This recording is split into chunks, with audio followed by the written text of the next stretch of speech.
Have you ever wondered what lies just beyond the veil?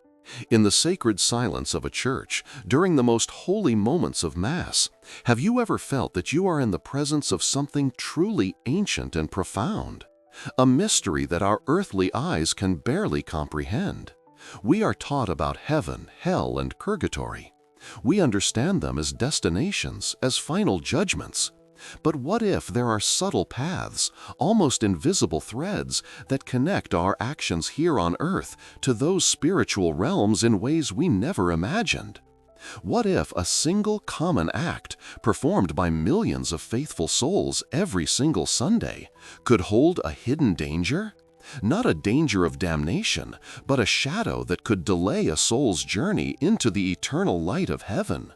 Today, we delve into the private revelations of a saint who was given the grace, and perhaps the burden, of seeing these spiritual realities. We are talking about Saint Maria Faustina Kowalska, the Apostle of Divine Mercy.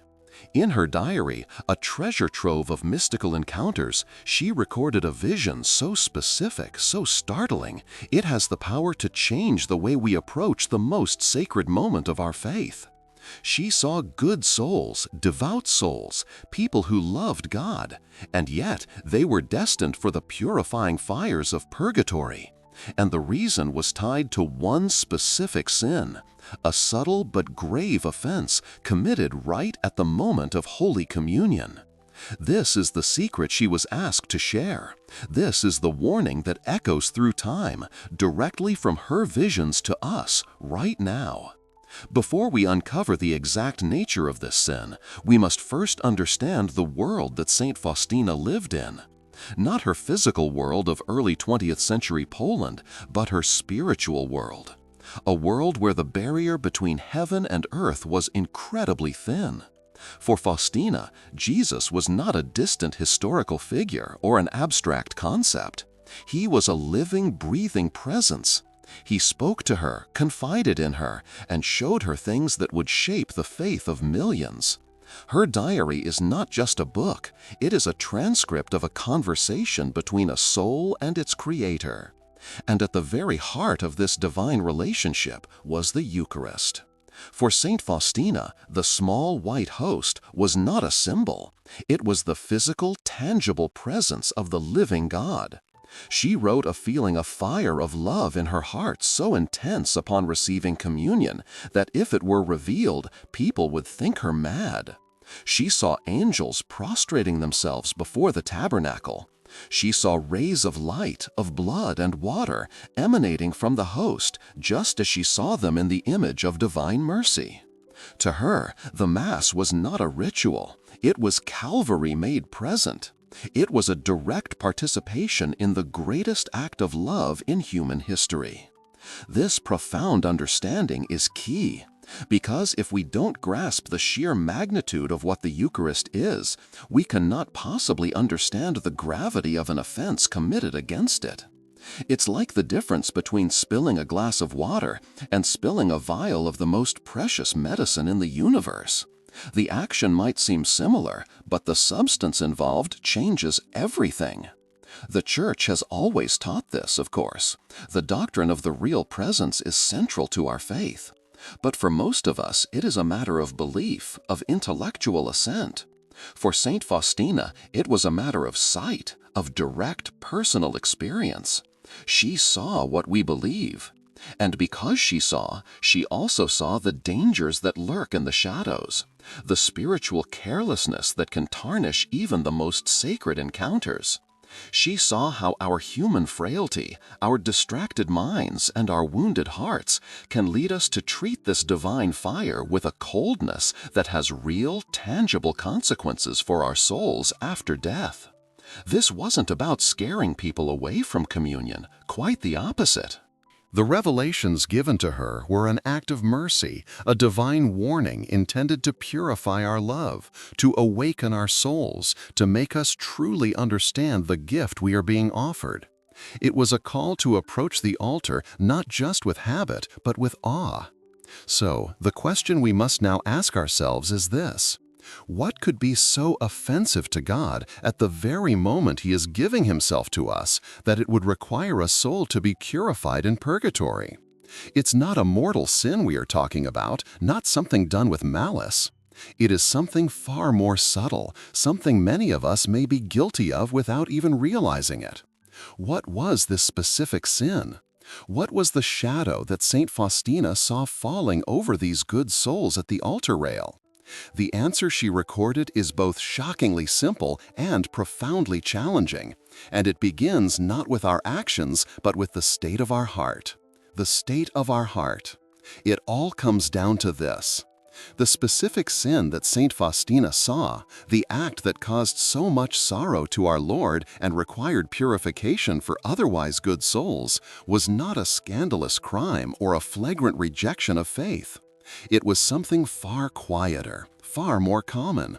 It was the sin of receiving Holy Communion out of routine. Think about that for a moment. Routine.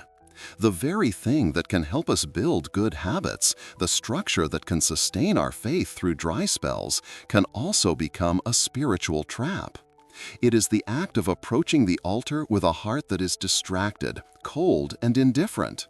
It is treating the King of the universe as a mere formality, a box to be checked on our Sunday to-do list. In her diary, Saint Faustina recorded the painful words Jesus spoke to her about this very issue. He told her, "My heart is overflowing with great mercy for souls, but not all souls know how to make use of my grace." He lamented the souls who approached him in the Blessed Sacrament without love, without devotion, treating him as if he were a dead object.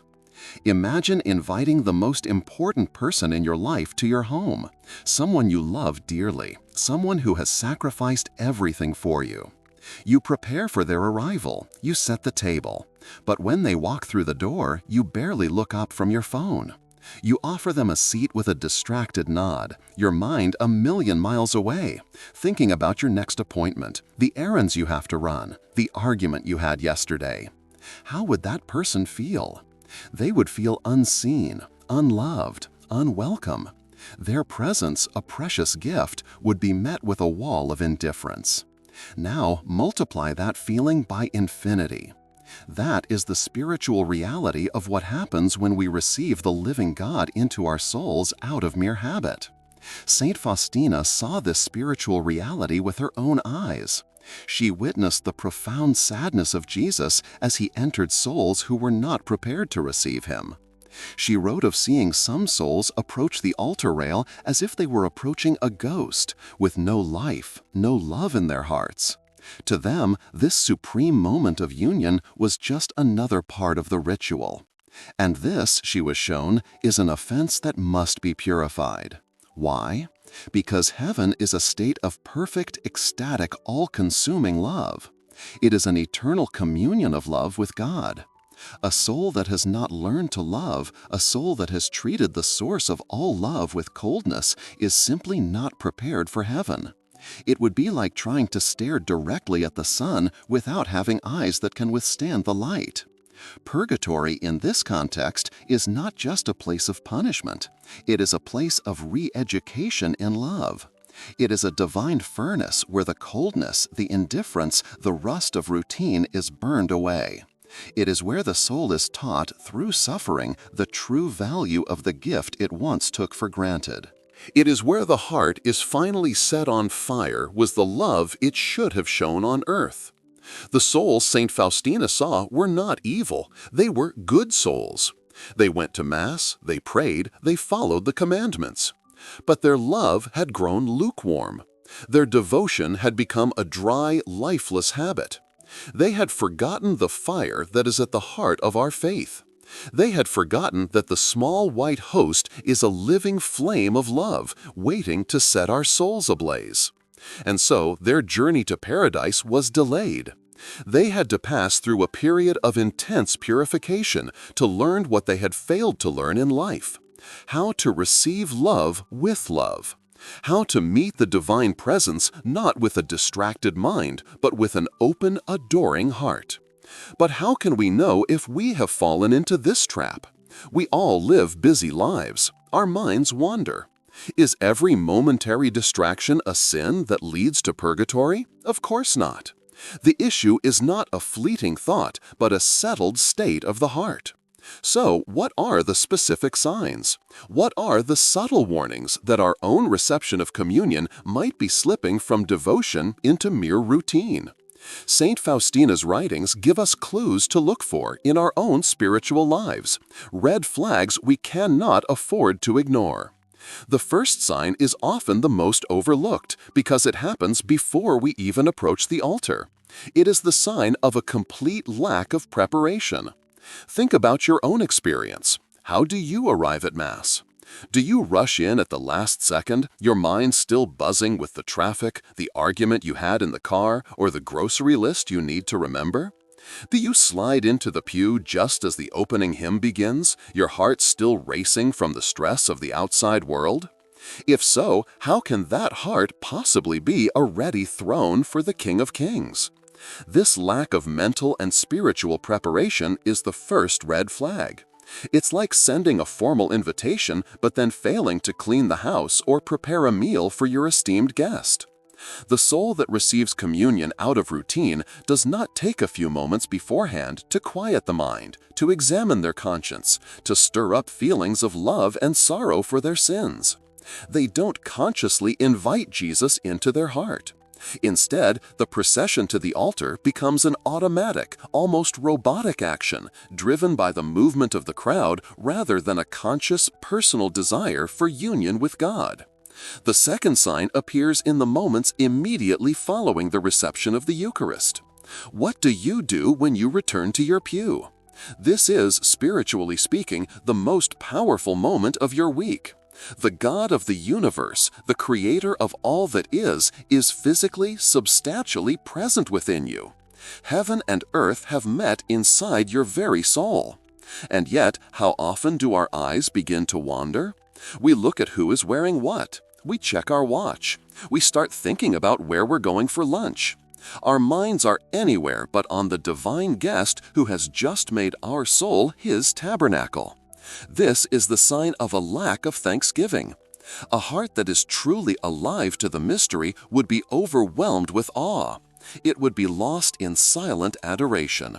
Saint Faustina and other mystics describe this post-communion time as the most precious, a time when graces are poured out in abundance. To neglect this time, to treat it with impatience and distraction, is a clear sign that we do not truly grasp who it is we have received. We have welcomed a king and then immediately turned our back on him.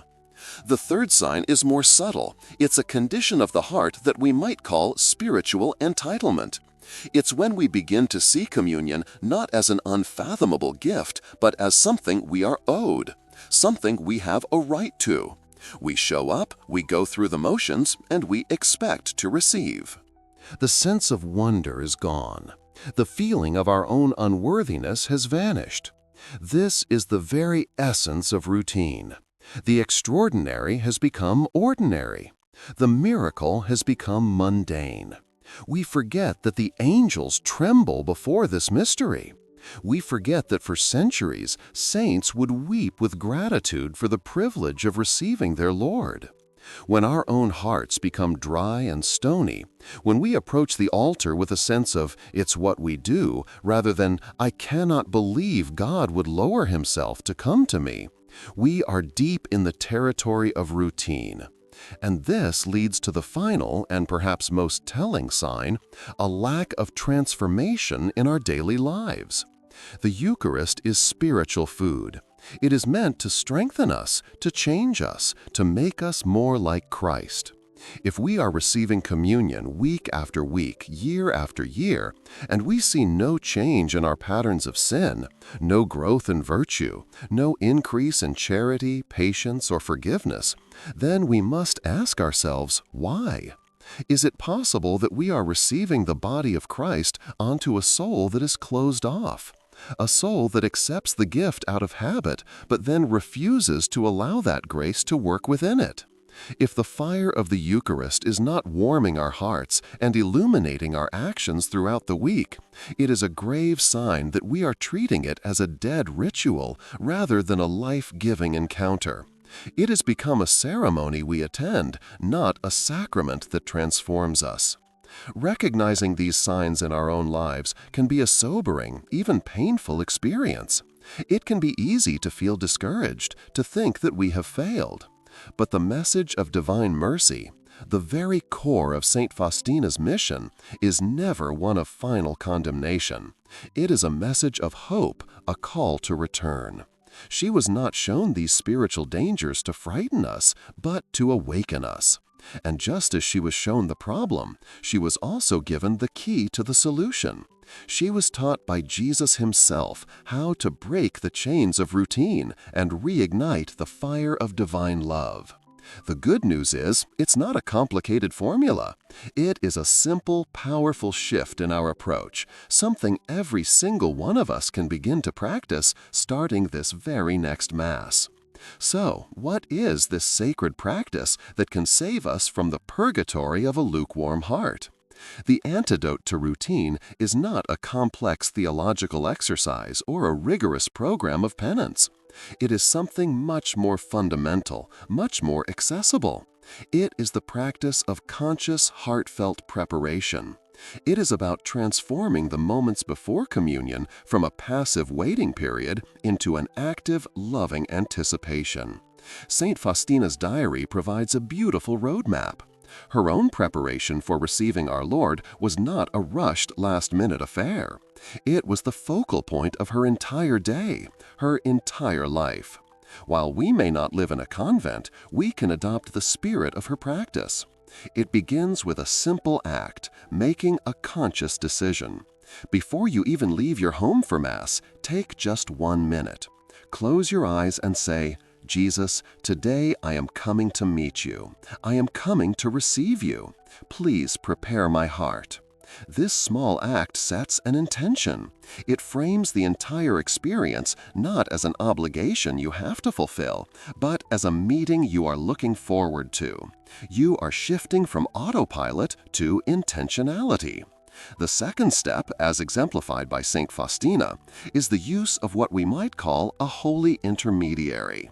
She had a profound devotion to Mary, the Mother of God. She would often ask Mary to prepare her heart for Jesus.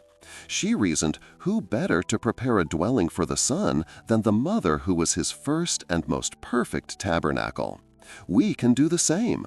In the moments before Mass begins, or during the homily, we can turn to Mary in our hearts and say, "Mother, my heart is a poor and messy home. Please come and clean it for your Son. Adorn it with your own virtues, with your own perfect love, so that he may find a worthy place to rest in me." This is not just a pious thought.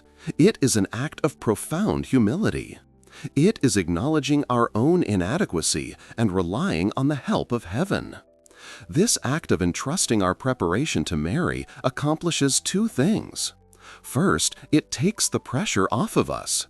We often feel we can't generate the right feelings of love and devotion on our own, and this can lead to frustration or giving up. By asking for help, we open ourselves to grace. Second, it deepens our relationship with the whole communion of saints, reminding us we are not alone in our spiritual journey. The third and most crucial element, drawn directly from the heart of Faustina's spirituality, is the focus on mercy. Before approaching the altar, we must immerse ourselves in the ocean of God's mercy.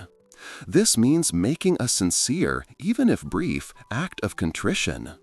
It's not about dwelling on our sinfulness in a way that makes us feel unworthy to approach, but rather acknowledging our brokenness in a way that makes us yearn for the divine physician.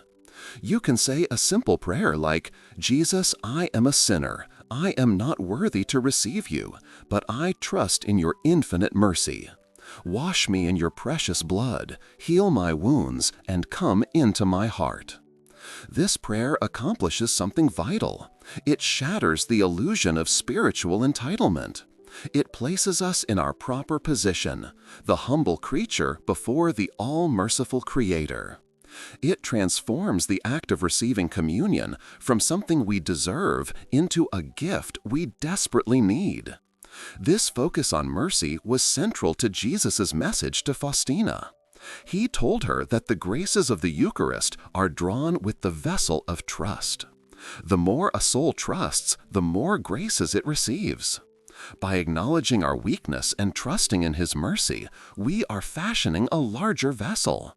We are telling God, "I am empty, and I trust that You alone can fill me." These three simple steps, setting the intention, asking for Mary's help, and trusting in divine mercy, are not meant to be another checklist, another routine to replace the old one. They are tools to awaken the heart. They are ways to break the spell of indifference and to consciously place ourselves in the presence of the sacred mystery. They transform the walk to the altar from a mindless shuffle into a pilgrim's journey. Each step becomes a prayer. Each moment becomes an offering. And when we do this, something miraculous begins to happen, not just in our souls, but in the very way we perceive the world around us after Mass. The effects of a well-received communion, as St. Faustina learned, do not end when we leave the church doors. They are meant to ripple out into every corner of our lives. But how does this transformation actually manifest? What are the tangible fruits of moving from routine to reverence? When communion ceases to be a routine and becomes a true encounter, the first and most immediate fruit is a profound interior peace. This is not just the absence of anxiety, it is a positive, palpable sense of God's presence dwelling within. St. Faustina often described this as a deep sweetness, a quiet joy that anchored her soul even amidst immense physical and spiritual suffering. This peace is the direct result of a properly ordered heart. When we consciously welcome the Prince of Peace into our souls, He begins to calm the storms that rage within us, our fears, our resentments, our restless desires. The world outside may still be chaotic, but a wellspring of tranquility begins to bubble up from within. This is the peace that the world cannot give. The second fruit is a newfound spiritual strength. Remember, the Eucharist is our spiritual food. When we consume food with a distracted mind, our body often doesn't digest it properly. Similarly, when we receive the Eucharist with a distracted soul, we fail to absorb the graces it contains. But when we receive with love and attention, we are truly nourished.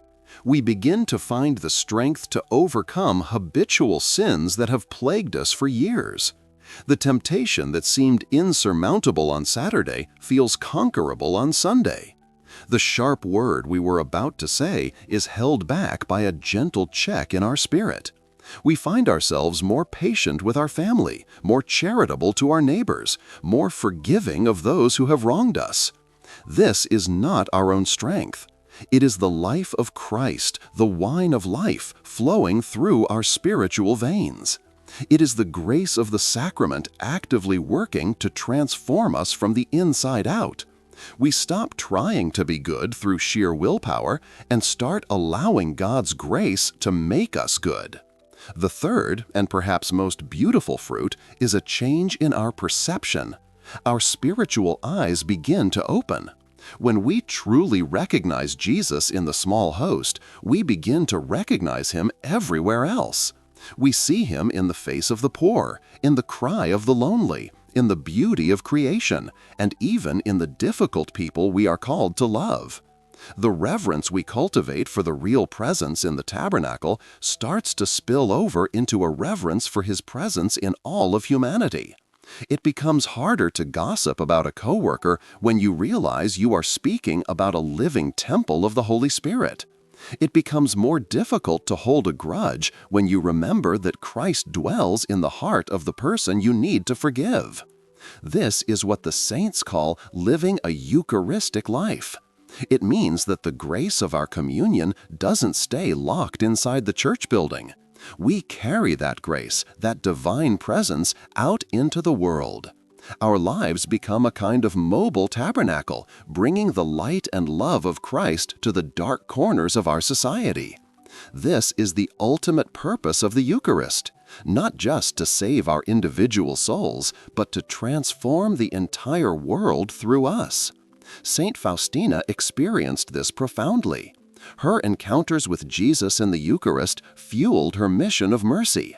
It gave her the strength to endure ridicule, the compassion to pray for her enemies, and the burning desire to make God's mercy known to all. Her communion was not a private pious act, it was the engine that powered her apostolic work. So, the difference between receiving out of routine and receiving with reverence is the difference between a dead-end ritual and a life-altering transformation. It is the difference between a soul that remains stagnant and a soul that is constantly growing in holiness, peace, and love. It is, quite literally, the difference between a path that may lead through the purifying fires of purgatory and a more direct path into the arms of God. But there is another dimension to this mystery, a darker side that Saint Faustina was also shown. We have spoken of the sin of routine and indifference, but she also witnessed the profound pain caused by souls who approached the altar in a state of mortal sin. The consequences of this act were far more severe, a reality she described with harrowing clarity. What did she see happen when a soul in a state of grave sin dared to receive the body of Christ? The vision she recorded serves as a chilling and necessary warning for all of us. While the sin of routine leads to the purifying fires of purgatory, Saint Faustina was shown a spiritual tragedy of a much graver nature. This was the act of sacrilegious communion, receiving the Eucharist while knowingly in a state of unconfessed mortal sin. Her descriptions of these visions are among the most sobering and serious in her entire diary. She did not see this as a mere breaking of a rule. She saw it as a deeply personal and violent act against Jesus himself. She wrote of seeing the host refuse to enter certain souls. She saw Jesus in agony, his divine heart pierced again, not by the nails of the crucifixion, but by the cold betrayal of a soul he loved. Imagine again that honored guest in your home, but this time you have not just been neglectful, you have actively plotted against them. Your home is not just untidy, it is filled with their enemies. And as you welcome them with a smile and a kiss, you are leading them into an ambush. This is the spiritual image of a sacrilegious communion. It is an act of profound hypocrisy and betrayal. The Church teaches that mortal sin is a deliberate and grave offense against God that severs our relationship with Him. It cuts off the flow of sanctifying grace in our soul. To then approach the altar in this state is to attempt to force a union where no union can exist. It is like trying to join a living branch to a dead tree. Saint Faustina recorded Jesus' own words on this matter, words filled with a sorrowful pain. He told her, "There are souls who receive me in Holy Communion as a matter of custom. I find no room in their hearts. They treat me as a dead object." He spoke of how these communions pierce his heart like a sword. The consequences for such a soul, as Faustina was shown, are terrifying. It is not just a matter of delaying one's entry into heaven. It is an act that spiritually wounds the soul, darkens the conscience, and hardens the heart. Each sacrilegious communion makes it easier to commit the next, creating a downward spiral that can lead a soul far from the path of salvation. This is why the sacrament of reconciliation, or confession, is such an incredible gift of mercy. It is the divine hospital where our mortal wounds are healed. It is the bath that washes our souls clean, making them once again a fitting dwelling place for the King. To neglect this sacrament, to presume upon God's mercy by receiving the Eucharist unworthily, is to reject the very medicine God has provided for our healing. This warning is not meant to instill a paralyzing fear. It is not meant to make us scrupulous or to keep us away from the Eucharist out of a sense of unworthiness. We are all unworthy. The greatest saint is unworthy. The point is not our worthiness, but our honesty. The danger lies in dishonesty. It lies in knowing we have seriously offended God, knowing we have turned our back on Him, and then pretending otherwise. It is the spiritual lie that does the most damage. The soul that is truly repentant, even if it falls 1,000 times, will always run to the confessional first, seeking forgiveness before seeking communion. The soul that is in danger is the one who stops caring, the one who says, "It's not a big deal," or "God understands," using His mercy as an excuse for presumption. This is the attitude that caused Jesus such profound sorrow in His revelations to Saint Faustina. So, how do we protect ourselves? First, by having a regular and honest examination of conscience. We must look at our lives, our actions, our thoughts, and our omissions, and ask ourselves, have I, deliberately and with full knowledge, chosen to do something that gravely offends God? Second, we must cultivate a deep love and appreciation for the sacrament of reconciliation. We should see it not as a courtroom where we are condemned, but as an embrace from a loving Father who is waiting to restore us to life. The confessional is the antechamber to the banquet hall of the Eucharist. By understanding the gravity of sacrilege, our appreciation for a worthy communion grows exponentially. We begin to understand that the path to the altar must often pass through the confessional. And in doing so, we not only protect our own souls from grave danger, but we also bring immense joy and consolation to the Sacred Heart of Jesus, who longs to enter a heart that is clean, humble, and filled with love. We have now explored the dangers of routine and the tragedy of sacrilege. We have seen the path to purgatory and the shadows of a much darker fate. But the message of Saint Faustina is, above all, a message of hope. It is a message of divine mercy. So how do we tie all of this together into a final, practical, and hopeful approach to the Holy Eucharist? One that will truly transform our lives and prepare our souls for heaven. The journey into the heart of Saint Faustina's revelations shows us a profound and sometimes unsettling truth. God takes our love seriously. He is not a distant deity indifferent to the state of our hearts. He is a lover, a bridegroom, who yearns for our full and undivided attention, especially in the supreme moment of Holy Communion. The warning against routine is not a threat, it is an invitation. It is Jesus, through His humble secretary, knocking on the door of our hearts, asking us not to treat Him as a mere custom, but as the living, breathing center of our lives. He is asking us to move from a faith of obligation to a faith of burning love. The path away from the coldness of routine and the danger of sacrilege is paved with small, conscious acts of love. It is found in a moment of quiet preparation, in a heartfelt prayer for help, in an honest trip to the confessional. It does not require us to be perfect, but it does require us to be present. It requires us to be intentional. The Eucharist is the closest we will come to heaven on this earth. It is a foretaste of the eternal banquet. By learning to receive this gift with the reverence, awe, and love it deserves, we are not just avoiding the purifying pains of purgatory. We are actively beginning our heaven right here, right now. We are allowing the grace of God to transform us, day by day, into the saints He created us to be. But inspiration without action can fade. So let's turn this divine knowledge into a concrete plan to reignite our love for the Holy Eucharist. Transforming signs into action, your practical guide in the next 24 hours. 1. Conscious act of surrender. As soon as you wake up tomorrow, before your feet hit the floor, make a simple prayer. Jesus, today everything I do is for you. If I have the chance to receive you in the Eucharist, please prepare my heart now. This simple act dedicates your day and sets a powerful intention, fighting the habit of rushing into Mass unprepared. 2. The post-meal moment. After you finish your next meal today, whether it's lunch or dinner, don't immediately get up. Sit for just 60 seconds, in silence.